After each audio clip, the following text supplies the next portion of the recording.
Hello, everyone. Welcome to Chat Channel. My name is Tim Hayden, and I'll be your host. We have a phenomenal show for you today.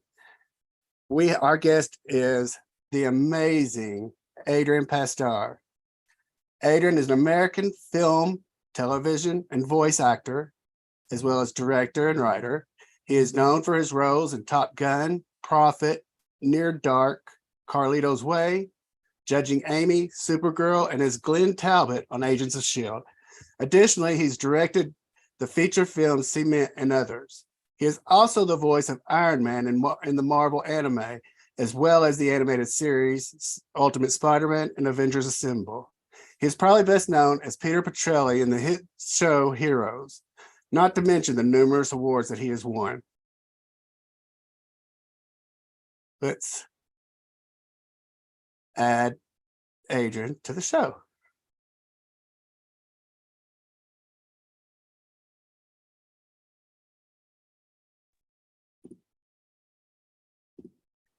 Hello, Adrian. How are you?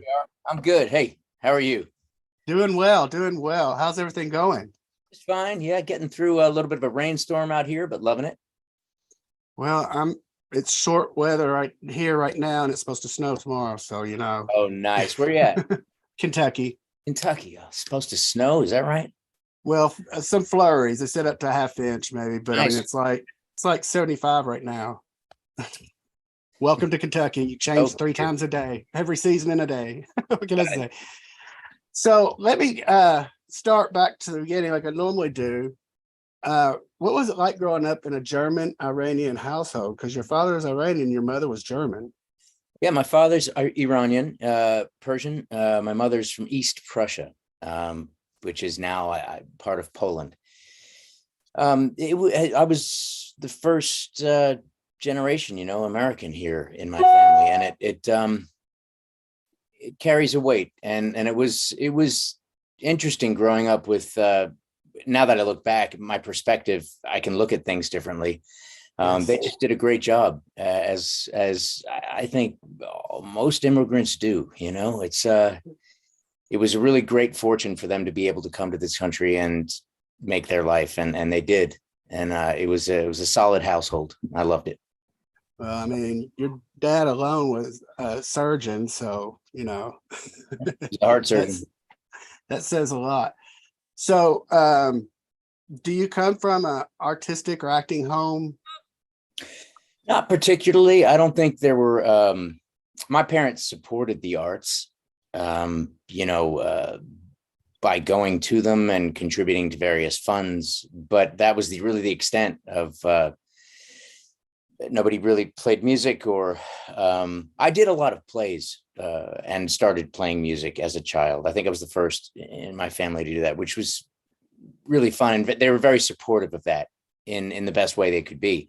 It was altruistic. There was no outside agency working. So it was quiet. It was comfortable. It was painful. It was noisy. It was a childhood. Well, you didn't start out in showbiz like most everybody else did, though. You started out as part of the crew, didn't you? Yeah, I worked at the People's Light and Theater Company in Malvern, Pennsylvania, building sets. It was a great opportunity as an intern at that theater to work and to get to see everything from the outside. But also, it's weird. It's kind of from the inside, too. There's nothing more central to the nucleus of a production than the crew that literally builds it, whether it's the words or the lights, the sets, so that's where it starts. The genesis is there. So to see it from the inside was such a privilege. It sounds like it. I did that in high school and drama. I did mostly the backstage stuff. I like that the best, actually.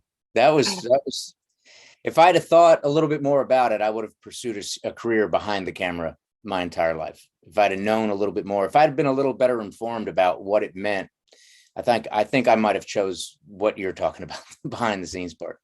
Well, now anymore, it's so technical with the cinematography and stuff that they do. It's just amazing work. It sure is. So was there a certain point when you thought showbiz or acting was what you wanted to do?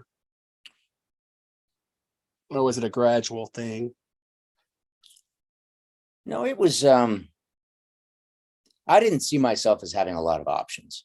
Um, in terms of what I wanted to do, I was capable of a lot of things, but the desire wasn't there for a lot of them, that would have involved other pursuits of academia and continuing, which I sorely miss. I wish I had in many degrees, but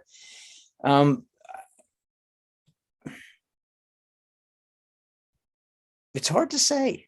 Really, it's hard to deconstruct where it all comes from. I knew that there was something, the world and the people that create art, the world and the people that regale, that tell stories, that it always seemed to me, I grew up going to a Presbyterian church in Pennsylvania, and it always seemed to me, sometimes we would get there early, not very often, but seeing a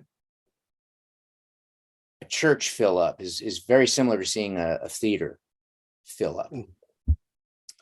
And all the pageantry and the sense of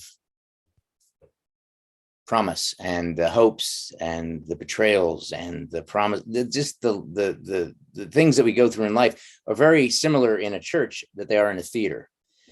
An empty theater and an empty church are literally, they have that same vibe. Right. Kind of. So I remember that as a child thinking, wow, the performance, the opportunity to captivate.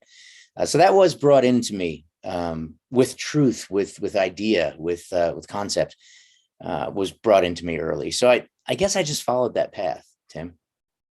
Well, I'm glad personally as a fan that you did. What was your first job? Was it Top Gun, or did you do something before it was Top Gun? Yeah. And what was that interview or audition like? Do you remember it? Yeah, I do. I've told the story a couple of times.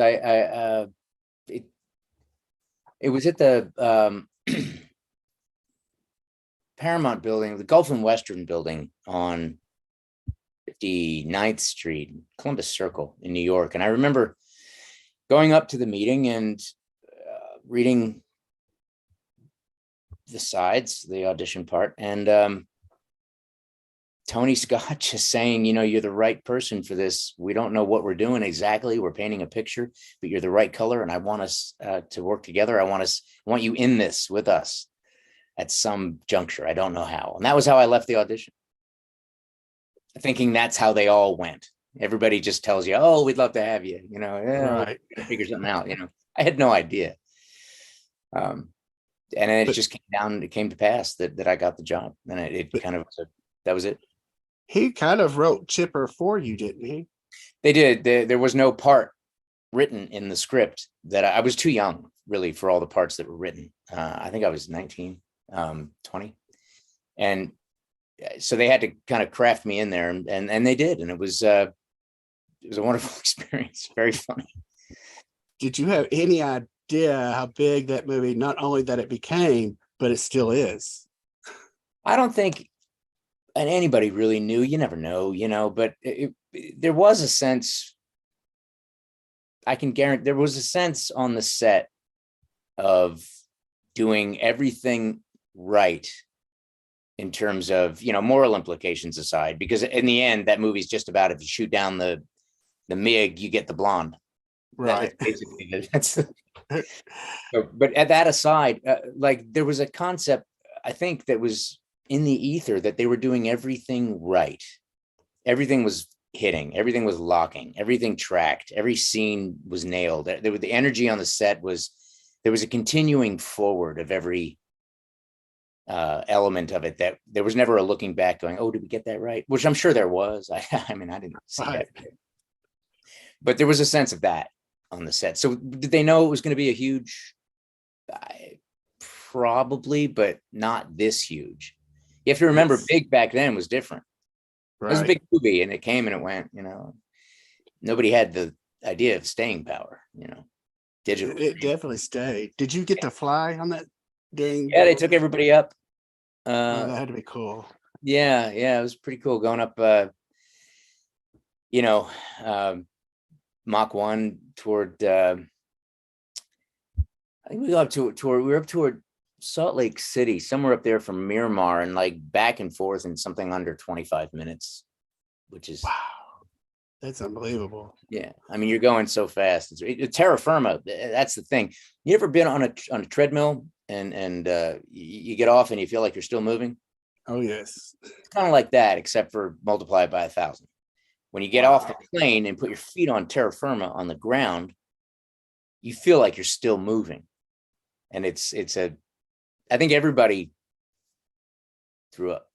I was gonna ask that because the G-force, I know that usually causes Yeah. everybody to Well, you do have that. a belt that you put on and you plug your suit into the reverse of a vacuum cleaner. It fills it up with air and you've got a lot of things working for you to keep the blood in your head. But at a certain point, That's just just, yeah, that's crazy. I don't think I could do it. I've seen them do it on TV a lot because the Blue Angels come sure. through here Yeah. a lot. Right. Yeah. Well, you starred in many films, but one I've really got to point out is Carlito's Way. Oh, Oh my goodness. That movie, to me, I love Godfather, but Carlito's Way was more for me.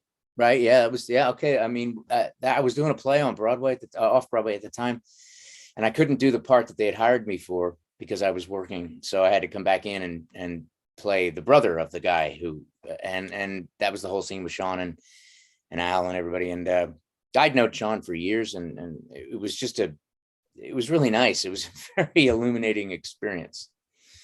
Was it at all intimidating work with Al Pacino at first?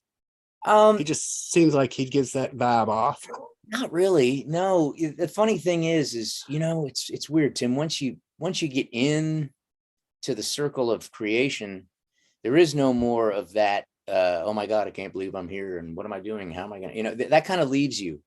You just I hung out with Alan, told him some jokes, and had a great time. And we bumped into each other a couple of weeks later at a restaurant and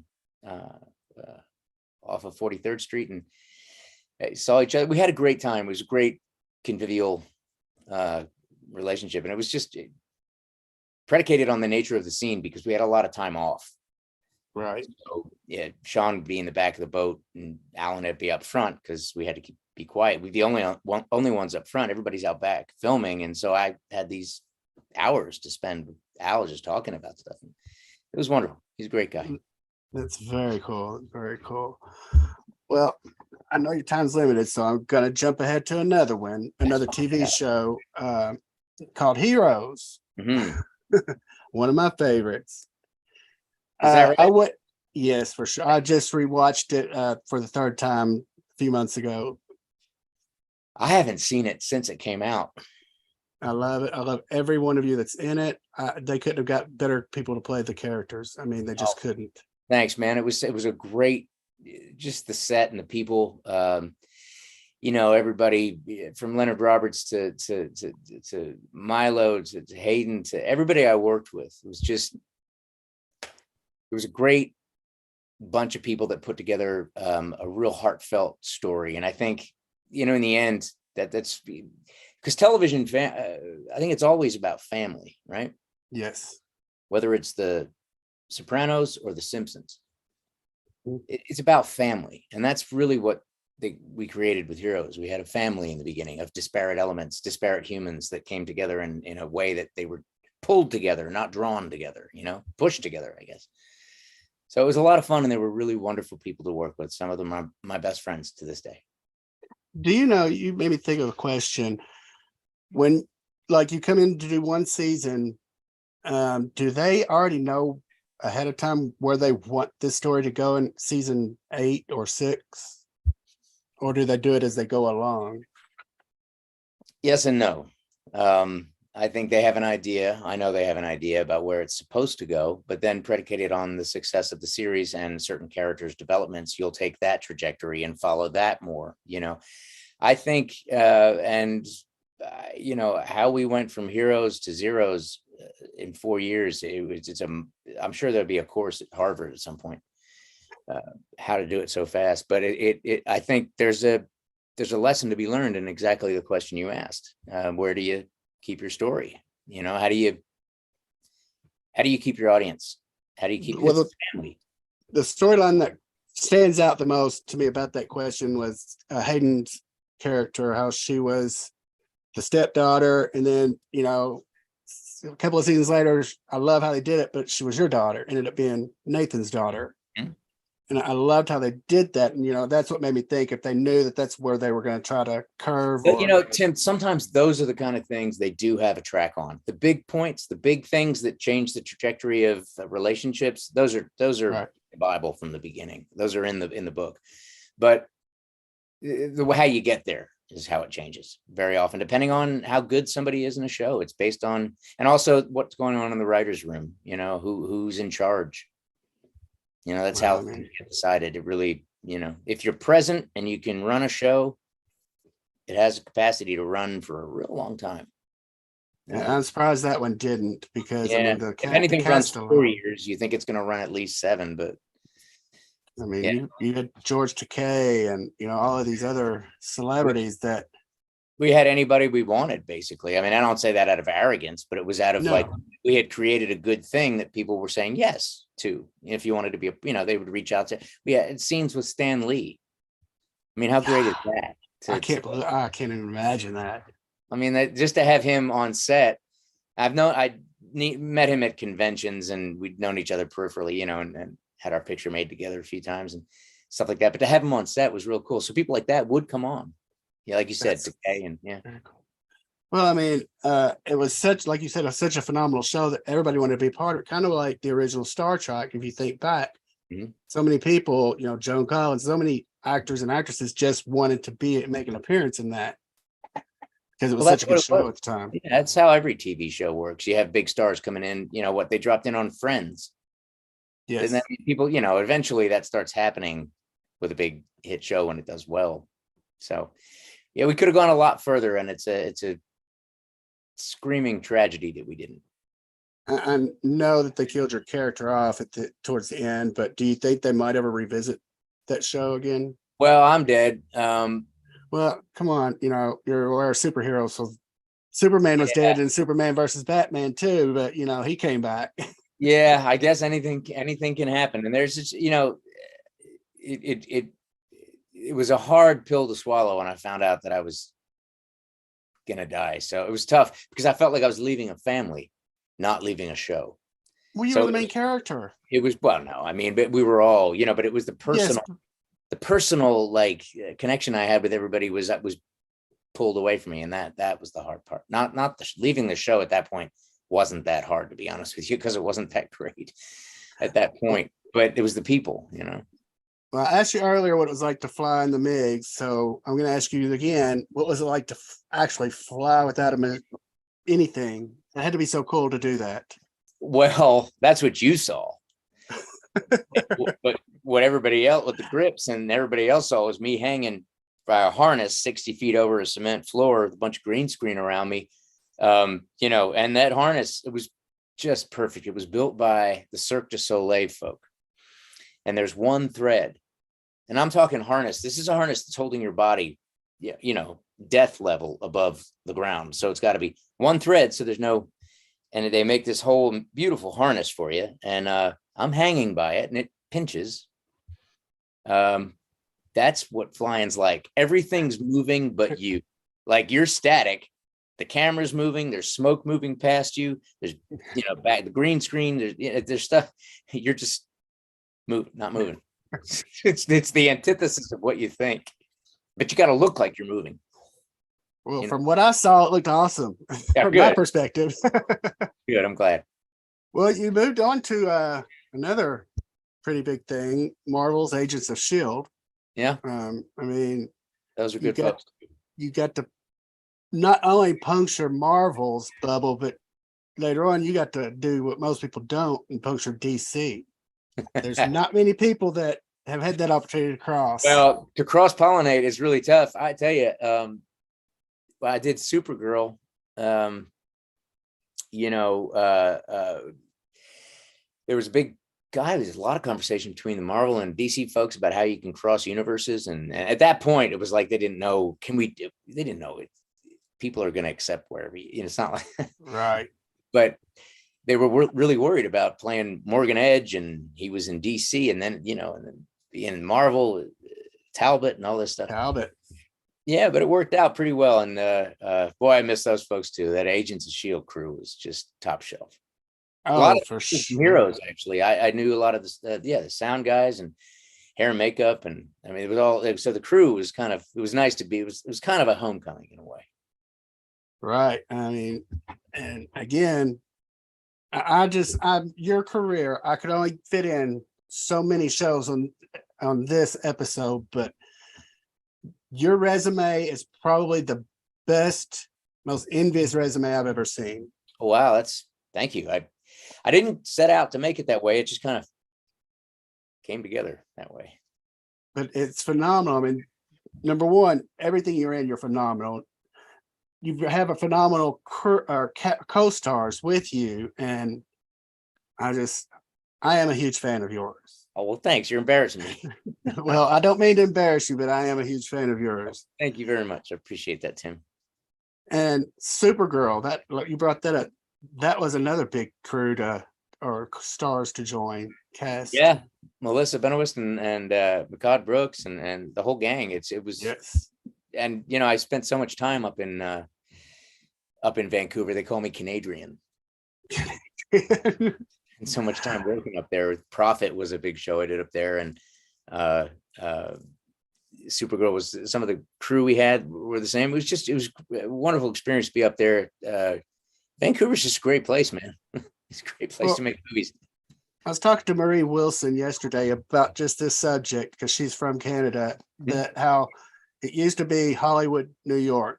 That's pretty much where you went to shoot stuff. But I love how it's Canada, Georgia, Nashville, Chicago now. It's just, Yeah, I mean, everybody's following the tax incentives. I mean, that's really what it is. It's just, I've made movies all around the world, from, China to Africa to, all across America to Ireland to Paris. I mean, the crews and the people that can make movies are all really good everywhere. It's when they start making the accessibility to tax benefits work that those crews get experience. And so it's great. Yeah. I mean, like you said, Georgia, Louisiana, there's a lot of places that are getting a lot of action, which is really good. Oddly enough, it doesn't happen out here very much. really? In LA, no, it's funny. I think what it is really is the people who live here don't want permits pulled on their street to make movies, because they make movies all day long in their offices. They don't want to walk out of their front door of their house and see a movie crew making a movie. It's really difficult to make a movie in Los Angeles. It's expensive. That's why everybody goes everywhere else. They need to look at Kentucky. Yeah, well, that is a place, isn't that? I don't know. What are the tax benefits there? Are they good?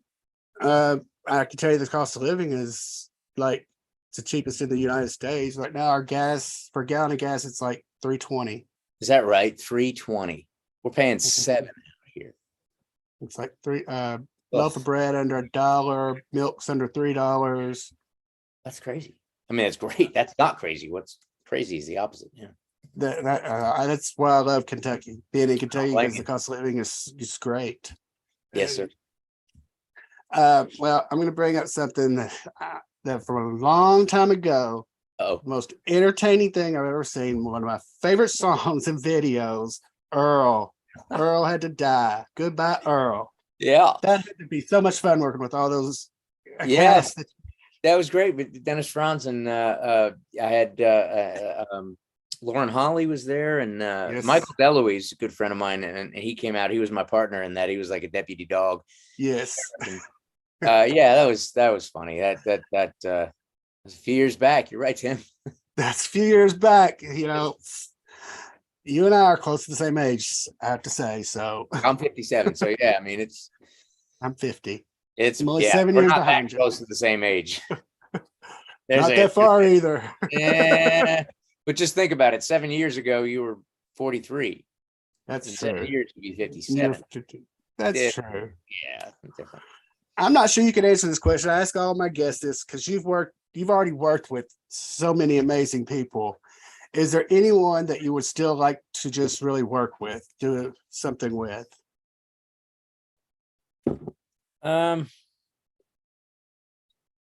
Alive? Yeah. Well, either. A lot of people have said I can't think of his name. I'd like to work with Tom Waits. Tom Waits, that's a good one. That would be, for me, I would be, just because he's been the one musical constant for me for pretty much all my adult life. And when I look back at it that way, I think, well, who do you want to meet? The guy that's been singing to you your whole life. Yeah, I guess for that's sure. To work with somebody like that, that would be it. The one constant voice I have in my head more than anyone would probably be Tom Waits. Not because I listen to it all the time, because the time that's passed, Right. it's years. Yes, mine's usually Aerosmith. That was my thing. Okay, yeah, got you. Good choice. Well, you've not only been on front of the camera, you're behind the camera. You've written, you've produced, and you've directed. You directed Cement. Mhm. Great movie. Thank you. How did you like being on that side? Contemporary retelling of Othello is basically what it was. And it was a very difficult production in many ways, but who cares? Because everything's tough. Chris's father died, a couple days into filming, and he was a dear friend of mine, Christopher Penn, and his father was also a good friend. So it was just that period in that film will always remind me of loss for one of my best friends, who himself passed away. So, and I was a pallbearer at the funeral. Very sorry. Yeah, thanks, man. No, it's just, one of those, it's like that. But the directing has always been and anybody who's ever done it will tell you there's a real deep sense of satisfaction that comes from having done the work that enables you to get the work done that day. Any director, it's all the day before, the week before, the month before, the year before, all that prep work comes into play. And when you can prep the stage, I use that metaphorically, for your performers, whether it's actually a stage or a set, and you've done the best you can do, and you allow these thespians to go up there and spin and do their stuff. When you walk away from that knowing you did the best you could do to let them do the best they could do, that's really a reward that it's hard to find in this business outside of, for me, I don't know if everybody's different, but for me, I guess the ultimate thing is being able to create an environment for people to thrive. And when that happens and it works, it's just a thing of beauty, whether it's in politics or performance art or academics, or whenever things work because of labor and there's a result, that's always good. And I think it gets overlooked a lot of times, what directors have to deal with. Very often it's about managing all kinds of fires just to get the film out. It's not even about the performance. So, and especially these TV directors, they come in and hats off to them, because they have actually changed this medium. I think in America, we used to be the novel was the great,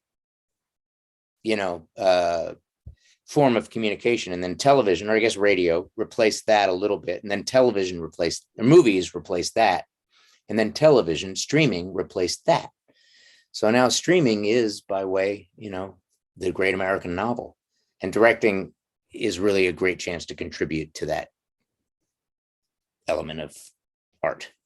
I'm glad you pointed that out, because from my perspective, during the actual filming of a show, the director has the most stressful and most pressured job, I think, on the set.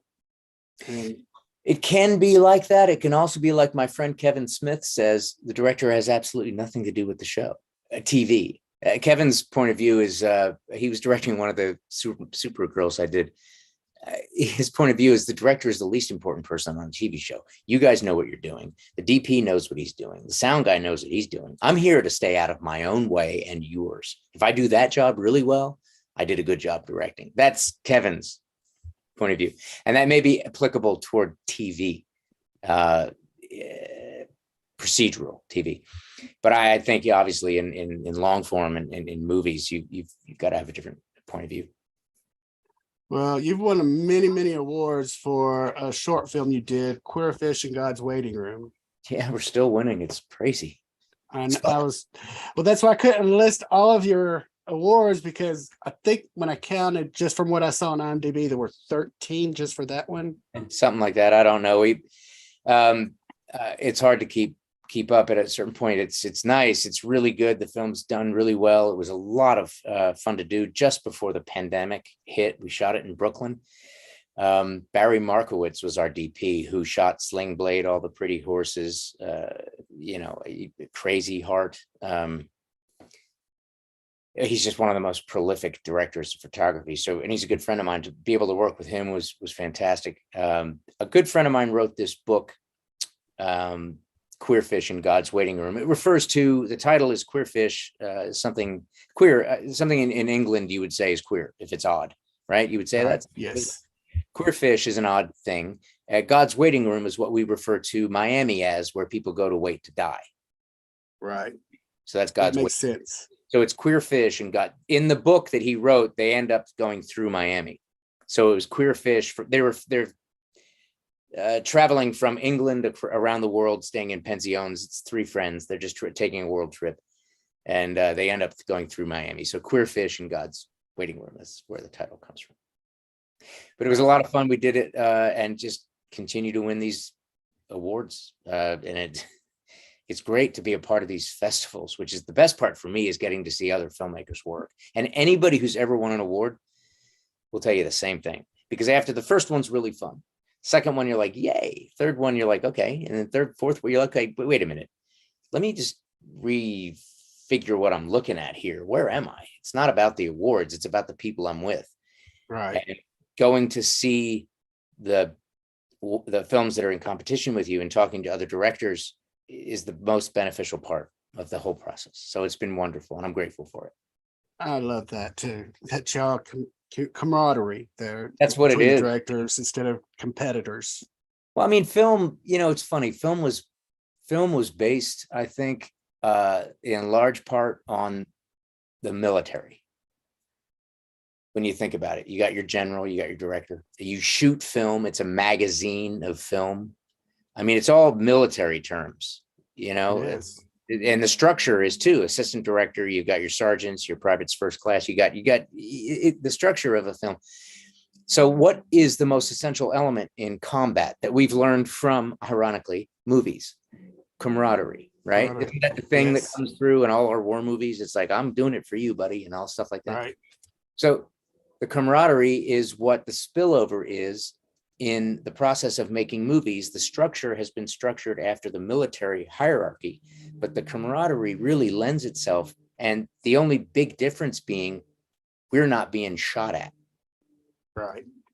So, well, critics, but we're not being, and I mean, it's not a life or death deal. So that interesting part has always kind of fascinated me. Well, you've got a new movie coming out. I'm not sure if we're able to talk about it much. It's called The Georgetown Project with Russell Crowe, Adam Goldberg, and Sam Worthington. That sounds like it's going to be just awesome. Well, I tell you, what's cool about that, man, is a friend of mine, Joshua Miller, who was a little boy in Near Dark. I don't know if you ever saw that film I did by Catherine Bigelow. I don't think I have. Oh, Tim, you got to see it immediately. I will. Yeah, I'll keep a list when I'm doing the show. I'll keep a list. Near Dark. It's with Bill Paxton and Lance Henriksen, Nick Goldsmith, and Joshua Miller. Joshua, I've known him obviously since we did the film, which is 30-something years ago. He is, stay with me on this, Jason Miller's stepson, or son, his son. Jason Miller was priest in The Exorcist. Oh yeah, I know who he is. He wrote that championship season. Okay. The Georgetown Project is the story of a film crew making a horror movie. Somebody gets killed and they have to recast it, and it's basically an homage to The Exorcist, which is, we shot in, this is the coolest part, man, let me tell you.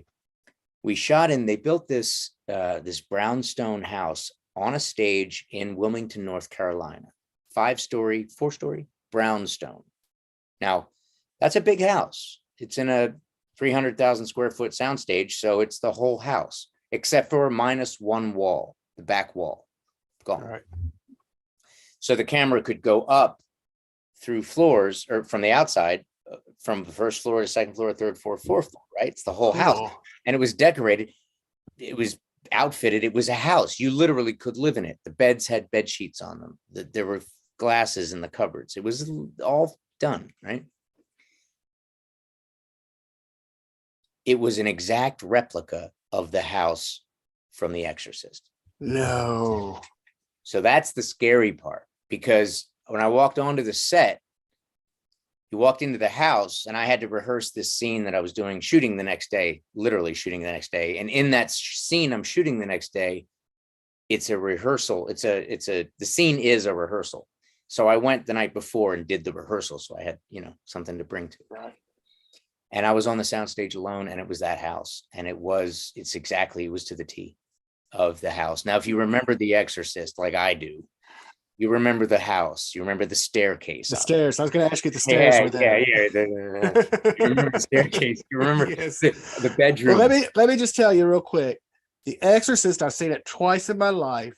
The first time I think I was 8 years old, and it scared the hell out of me. Yeah. And it's the only movie that I really don't want to ever watch again.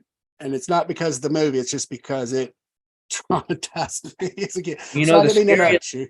No, that's not an interrupt. The scariest part of that movie for me was I saw that film. I think I was watching it on VHS sometime in the 90s. I can't remember. And somebody called, and I pushed pause, and it paused on the face. Oh. When she's coming up in the dream, she's coming up from the subway stairs and the gold chain has fallen. Mm-hmm. And then they flash that green face. Do you remember that? Yes, I do. Okay. So it paused on there. I went to answer the phone and I came back and there's this face. Oh, no. And I rewound it because it was on VHS, and I managed to figure out that was the subliminal deal that they did through the course of that movie, which is so scary. It's like one frame every 16 or 24 frames. Maybe that's why it scared me so bad as a kid. Yeah, no, absolutely. Well, I had cruel brothers and sisters and cousins too who were like, "Oh, it's real, it's real, it's real. It's based on a true story." Which at the time, I know it was later on, but it's different. And it's like, you don't tell me that. When you're a kid, you have no point of reference. Believe me, I'm with you. I know. I know. That one and the little doll that comes running out, Trilogy of Terror.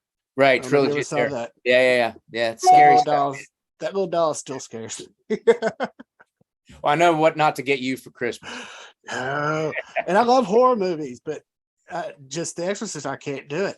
I just can't do it again. But this was a real cool. It's like it's a movie within a movie, and Russell plays this guy, and it comes in, and he's the character that he I get killed. It's just this.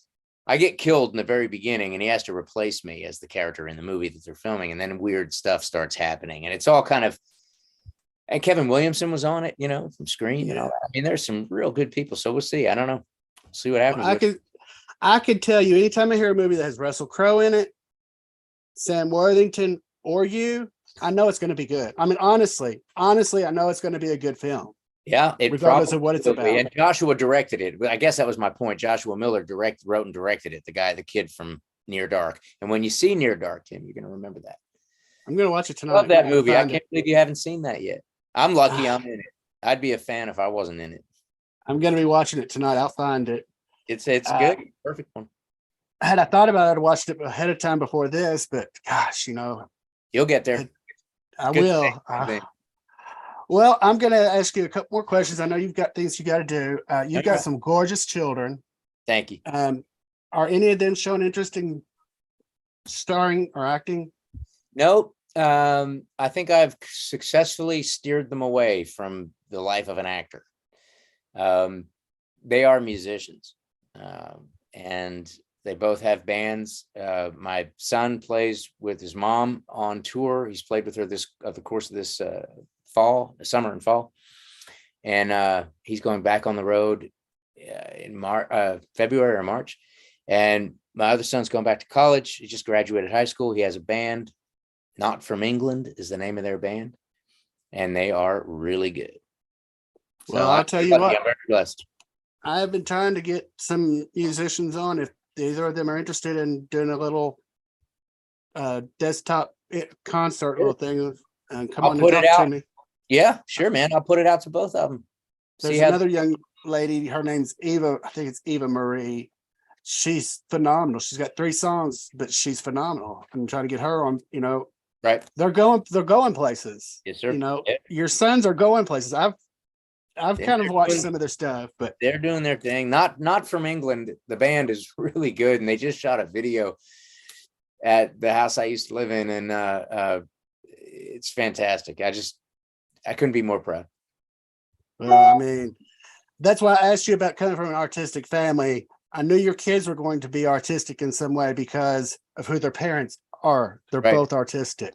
Right. And Well, the kids, it's growing up in this town. They're smart. They have choices. They can do, anything they want, and they've chosen music. And I think the connectivity that they feel rewards them the best in this world is to be able to put out music. And I think at this point, we need music. Like yes, as if we've never needed it, but we need it. And arts and music are where things are at. And I couldn't be more pleased that both my boys are headed that way.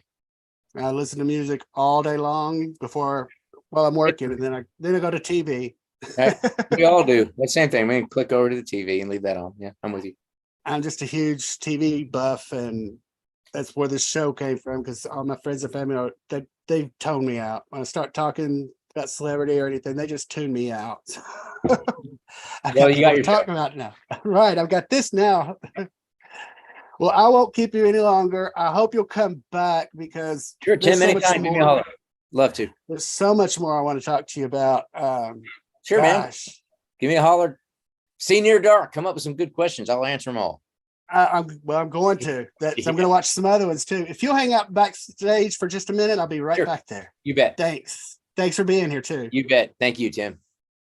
I want to thank Adrian Pasdar for being our guest today and chatting with us. I'd like to thank the Necrotizing Fasciitis Foundation for sponsoring our show.